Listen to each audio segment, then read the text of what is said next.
Hi there, everyone. My name is An, and I love to draw. So today I want to show you how I approach one of my favorite Disney characters, which is Stitch from the movie Lilo and Stitch.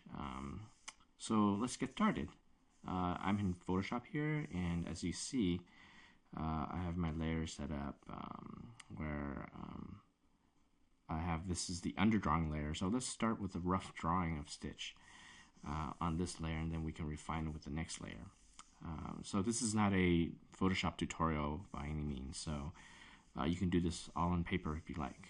So I'm on a 24-inch HD Cintiq, and let's start it. So Stitch starts. Let's draw some construction lines for how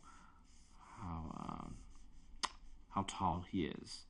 So he's roughly about, let's see, two and a half heads tall. So these are my guidelines right here. So Stitch's head, let's start with his head. Like it's about a dome shape. So as you see, I'm drawing almost like a half circle. And on the bottom you can kind of curve it. It's not totally straight. So it's kind of like half circle. You don't need to draw it too dark. And then let's go to his body. His body, they're kind of squiggly lines, and try not to use straight lines for his body. You want to keep it kind of curved a bit. And as you see, his body, the whole section of his body is about 2.5 heads tall. Let's continue his body on this side. So you want to keep the lines kind of curvy and have some sort of energy, not too stiff. So, at this stage, we want to keep him or the lines very fresh and kind of loose. And these middle lines right here designates the middle of his body, and this is what we call the action line right here. And this character was originally designed by, I think it was I think his name was Chris. Gosh, I forgot his last name already. He's the director of How to Train Your Dragon. The first one, and I don't think it's the second one, but he's also a co-director of The Croods. Anyway, his name escapes me. I don't know. I'm so ashamed right now that I don't remember his name. Anyway, so for this character, Andres Deja from Disney, he's a longtime veteran, has adapted his character into animation. So, yeah, let's continue. So now we have construction lines for his body and his head. So let's go into his, let's see, his chin line right here. This is where his chin will be later. It's kind of like a curve, a bow shape line, and then in the middle, somewhere around here in this area, let's start indicating the nose. The top of the nose is usually round, and as it goes further down, it gets more tapered. Let's see, it's more sharp at this part. So that's the nose. And then the next thing we should do is work on his ears. Now, these are basic shapes, and want to keep these shapes kind of simple in the beginning as you do construction lines. Next thing we do is the ears, as I promised. Here we go. So the ears, the base of the ear is kind of very low compared to a lot of humanoid figures. So let's draw this line down here, and it's more of a triangle. As you go up, it goes past his head a little bit. Think of it as like a wedge or a fan, part of a fan, more like a triangular shape. And I'll try to keep these shapes simple in the beginning because as you go along, when you add details, it's going to get more complicated. So it's easy to start with these shapes. And I would say all artists and animators in this field will tell you that shapes, very defined shapes, are important. That's part of character design, is mainly the silhouette and the shapes that you put in for these characters. So as I indicated, here's his left ear, very similar to his right, and again it's a little bit higher up than the top of his head. Now let's do his antenna. This right antenna, since he's kind of turned this way, facing the right side, antenna perspectively, his right one kind of looks like it's from the middle, or stems from the middle of his head. And then his left antenna is a bit more off-centered right here on this side. Now, don't go crazy in drawing details at this point. We just want to indicate the shapes, right? And then the next step is draw his arms. So we want to do something different. Instead of drawing two arms, Stitch has his other form, his more alien form, which is he has four arms. So and they're indicated by, again, wedges, I like to call them. And they also kind of look like, dorsal fins on sharks. Here's one. You see that? And then the next one goes right beneath it. So I guess I might have drawn this too tight. Maybe a little lower too, if you like. Let me let's try to erase that a little bit. So you can actually see I made a mistake here, but it's always fun going back, and fixing your mistakes. Fix it earlier, I would say, because you don't want to make a big blunder and then not have time to go back and fix it, or people get discouraged when they do all their final artwork and then they figure, oh, the proportions are wrong, or the I guess the sizing of each limb is wrong. So okay, so let's continue on. So now we got these two wedges for his arm. We're going to draw his right leg. So same thing as you approach, but now we're going to curve this down a little bit.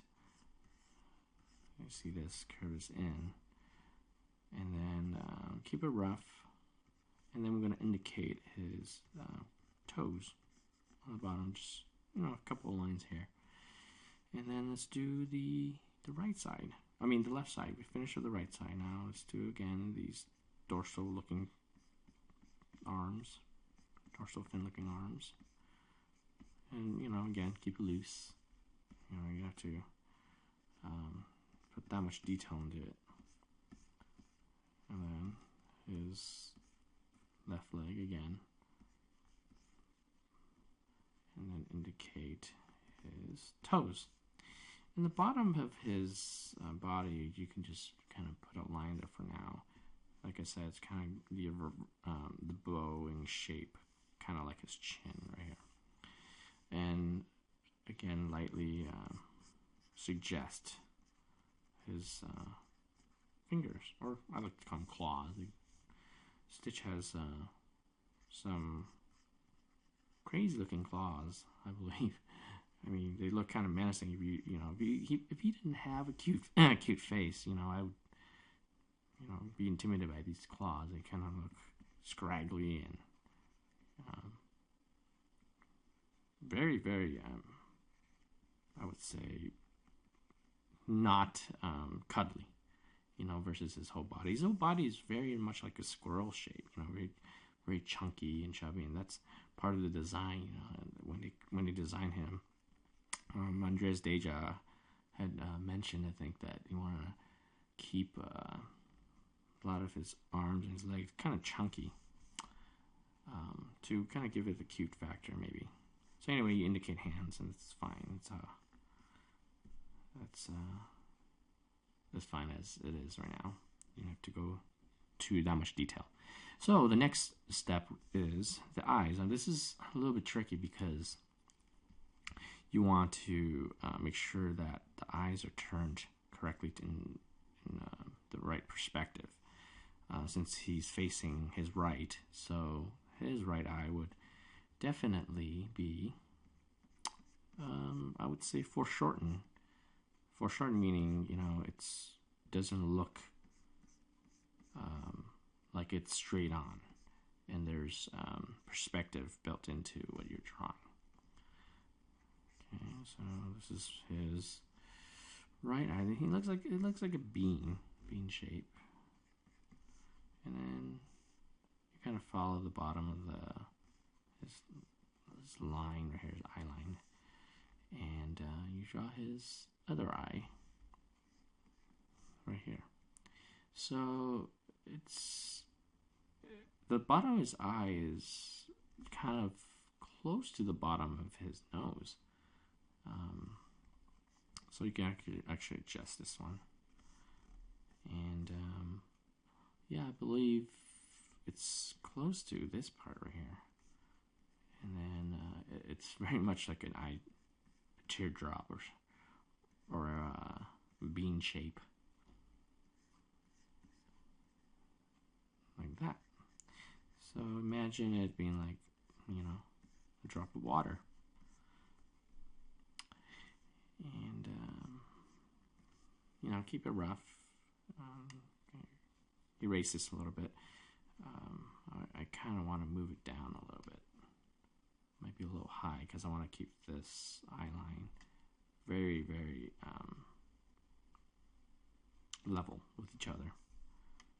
So there it goes. Don't be afraid to make mistakes. So you want to kind of draw a line here, a guideline, telling you where this eye should be in relation to the other eye and his nose. You have to look at the shape, all the features as a whole. The nose, or the eyes, or the side of his face. And that makes all the difference, And a lot of these artists, they practice day in, day out on how to perfect the look of these characters. There's a little indication on the bottom of his eyes to his cheek right here. Okay, so that's the underdrawing. Actually, let me indicate some of his nostrils right here. His nostrils are kind of like, again, very much like bean shapes or teardrop shapes. And there's a reason to that when you design him. It's repetition of shapes and lines. It's called rhythm. And it's very important when you design characters. Okay, so now that the underdrawing is done, let's go on to putting it into almost final line art. So let's kind of give this, bring down the opacity for this so it's a little lighter, the underdrawing, but still be able to see it. And now we can click on the more refined layer, and let's go in and draw Stitch's final lines. So I typically like to start with the face, because that's where most of the detail is, and that's the first thing people look at when they look at a certain character. So I like to establish the final lines with his eyes first, because that's where usually people look at when viewing any character. So that's part of his eye.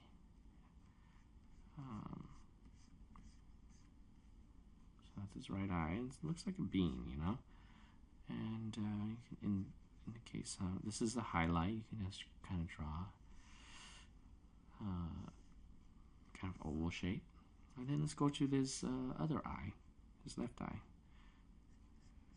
And like again, looks like a teardrop. Go up and back down. Go up, down. That's the pattern. And at the bottom, it's right here, it's more round. Okay, and then you can again match the other eye with another highlight. That's the reflection of the light from the eye, from the eyes. You know how your eye glistens because it's wet, right? So that's what it's indicating. So next thing is I would like to do the nose.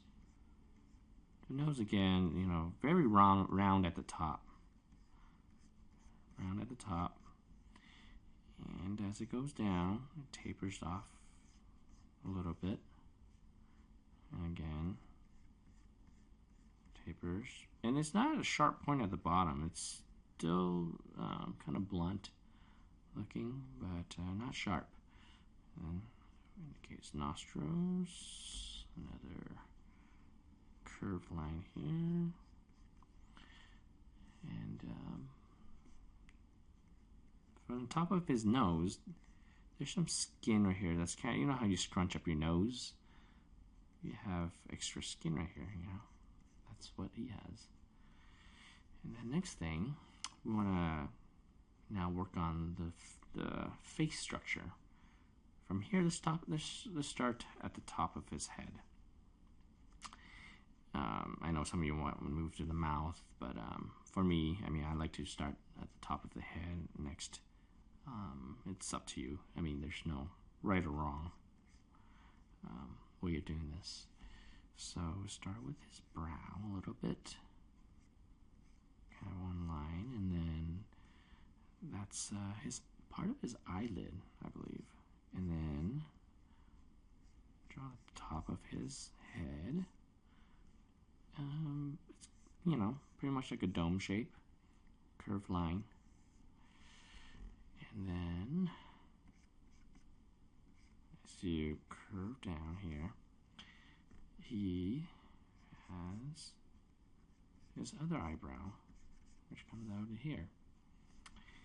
Now, usually, I would follow the dome underline here, but you know, these are just guidelines. You don't, you know, it's not set in stone, so you can change it accordingly. And then go down, and you don't want to. You want to keep this line over here a little bit light because that's where you're going to connect the ear. So let's go back to this side of the face, the right side.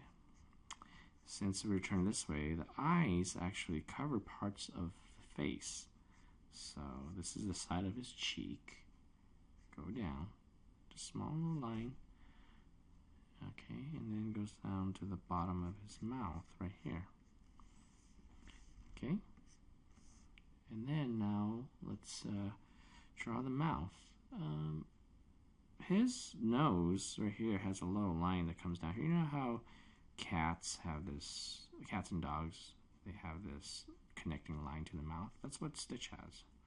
And you observe from, you know, life, like from animals, that they have this feature, and that's what the designers incorporated.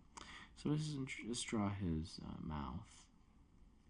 You just connect the line all the way across, and it goes down a little bit right here to the left side, and bottom of his chin right here. And it's good not to connect her here. You want to have it kind of flow in and then stop. So it can, I guess you can even erase this. It connects too much. So it can connect to the neck area right here and to the body, to the torso. Okay, so next up, let's go to the ears. Now let's go start with the left ear. Left ear, you can, it's rounded right here. Rounded, curvy line. It's not, it's as you can see, the underdrawing, the line, I'm not following by that because that's just guidelines, I guess. His ears actually curved like that, gives it more appeal. And then curve back down. And this part is a little hard to do. You gotta make sure you, let me erase a little bit. There you go.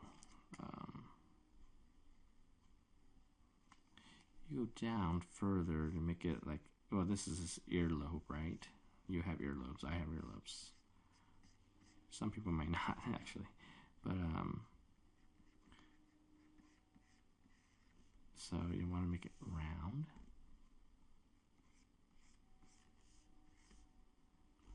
And connect back right here. And that's his chin. You can draw a couple of hairs, indication of hair. And his ear flap right here. It starts big and it tapers off as it goes up. Very much like a dog's ear. Or a kangaroo, or, you know, something of that sort.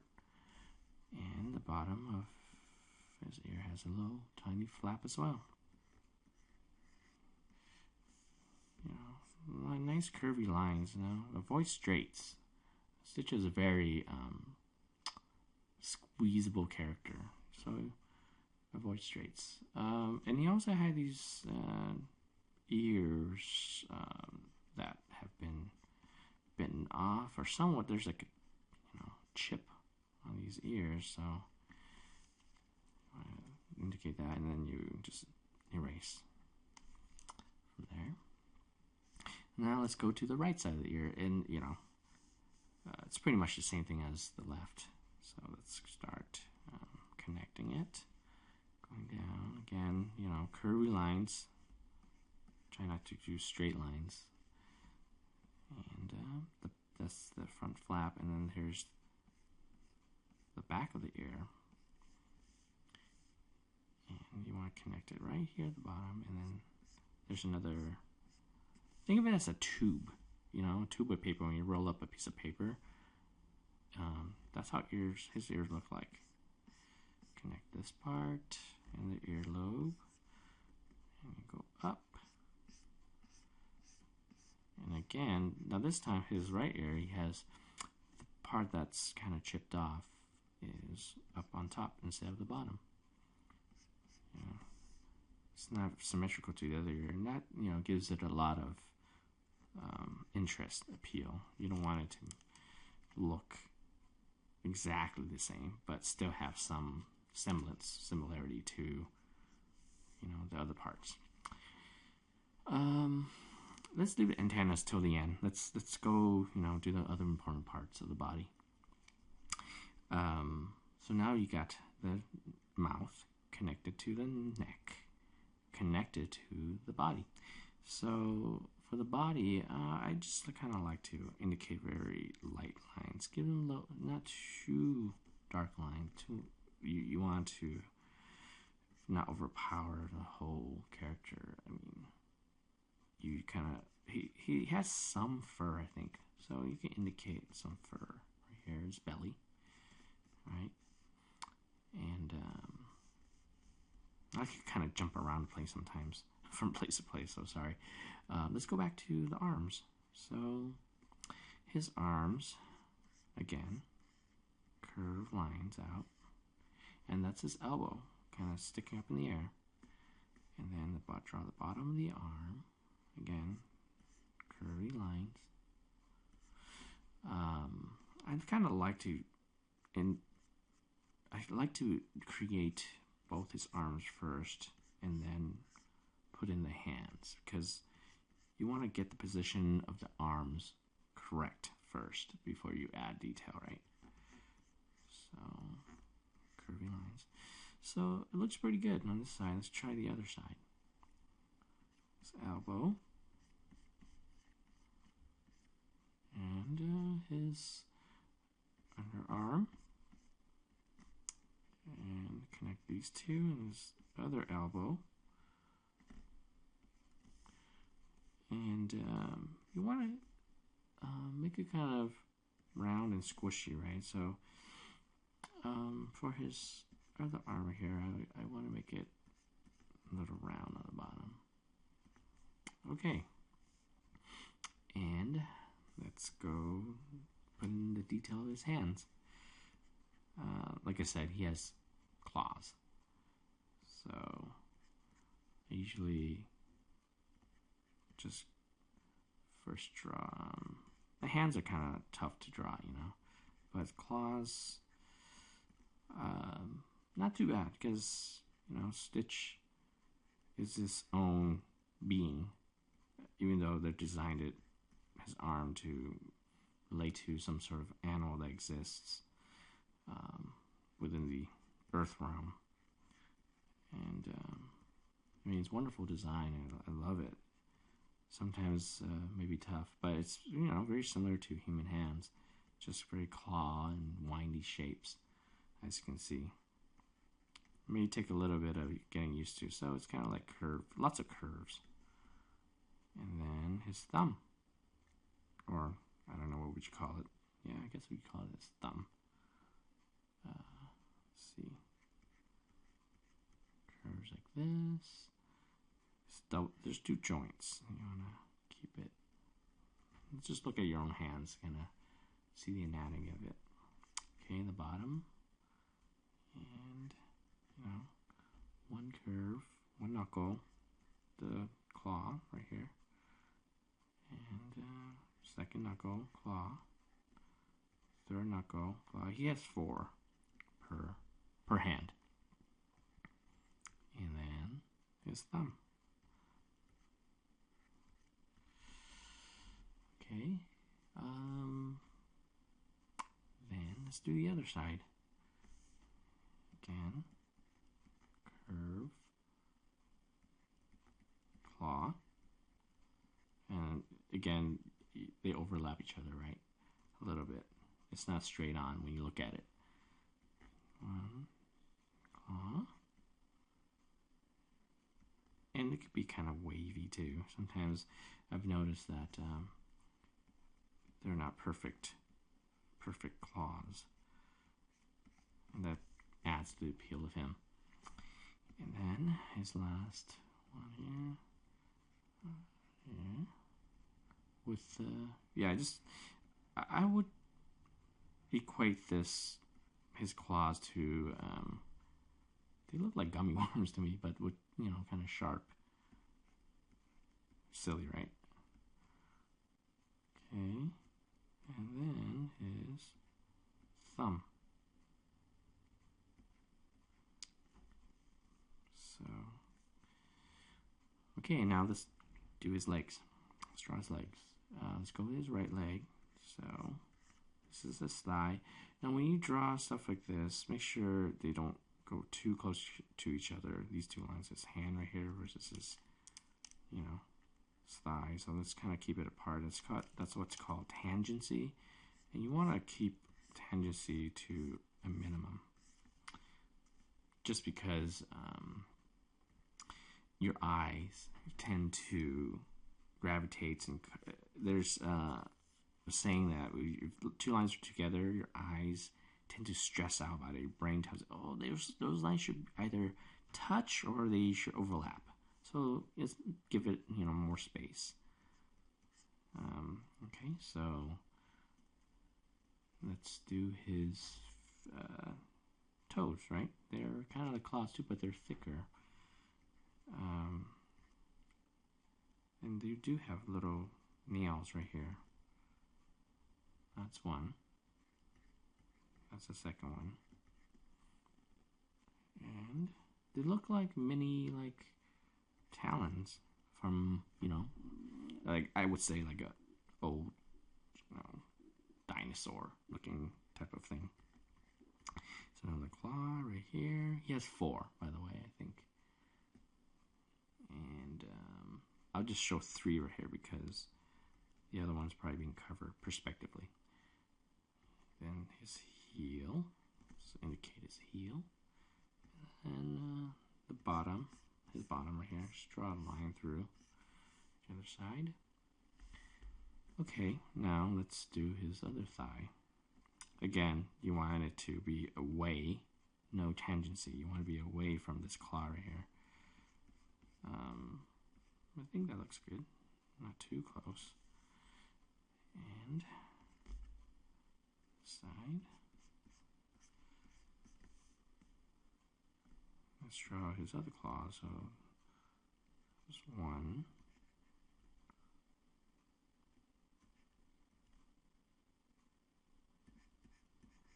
Let's see. Two. I mean, they're tiny, so they're kind of tough to draw sometimes. And three. And number four. Okay. So, lastly, you want to add his antenna. Well, actually, there's a few more steps. Let's add his antennas. And usually they're just, thin lines, but near the head, they become a little thicker. And then at the top, they have these kind of triangular looking shapes at the top. And this one as well goes out, goes right down. It's a little thicker. And let's look at his chin. I just kind of put a few lines here to add interest. And then he also has like some chest fur. Add a few lines here. 1, 2, 3. So when I'm talking about rhythm, usually it's repeated lines, but you don't want it to, look like it's the same distance. So you see one part of the fur is more separated than the other two. These are more connected. So, and then at the bottom, you add some couple of lines showing the belly. And let's turn off the underdrawing. Now, as you see, there's some lines I want to get rid of. Okay, so it's just give it more of a clean look. And last step that I want to put in, last details, is you can just shade in, the eyes.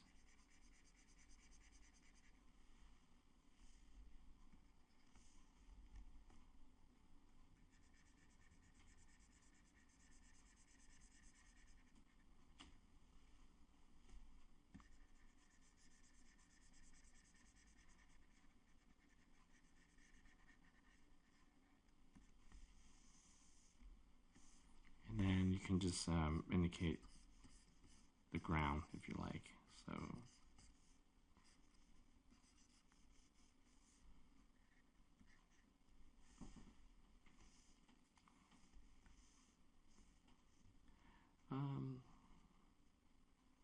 So his body looks kind of like there's no structure right here, right? So you want to add those lines I created earlier, but you want to add it right here and indicate his torso up here. Yeah, around the side right here. Not all the way through, but you want to kind of indicate where his torso would be to give some volume. Okay. I think that looks pretty good. So I want to go back in and fix a few things, like the little details, like the ears right here, the earlobe. It's okay to erase some of these lines. Still kind of rough form, but add a few lines right here. Erase this part. Now here's the part where you can refine some of the line weight.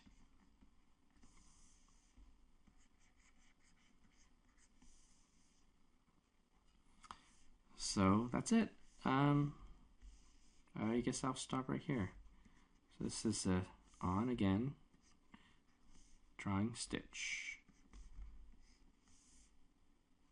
Why don't you guys take take a shot at it and post your replies. Maybe some sort of video reply. Please subscribe and like this video. I appreciate all the time you spent here. See you next time.